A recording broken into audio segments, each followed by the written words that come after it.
Look, I had to make a snowball, Tom and Nathan. It was true.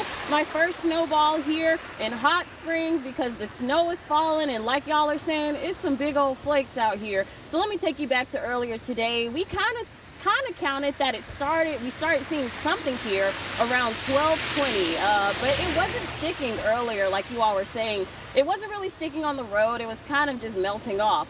Now, I mean, I don't know what to say. There are some people over here.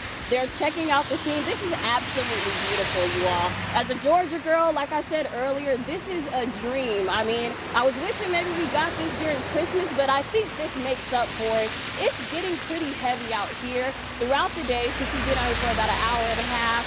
2 hours. We've seen people come to these springs, literally coming and getting some warm water, filling up jugs. One family, they came over, they had maybe about 8 to 9 jugs. I couldn't even count, but we got some shots of that and hoping to show you all later today how everyone is really enjoying the hot spring snow.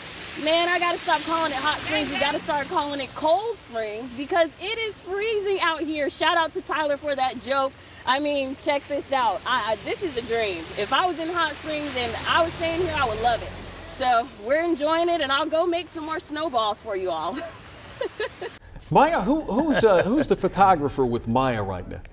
Tyler Cass. Let's see if Tyler can catch a snowball. Take that, just throw it right at Tyler Cass. Mr. Sports Guy helping us with weather today.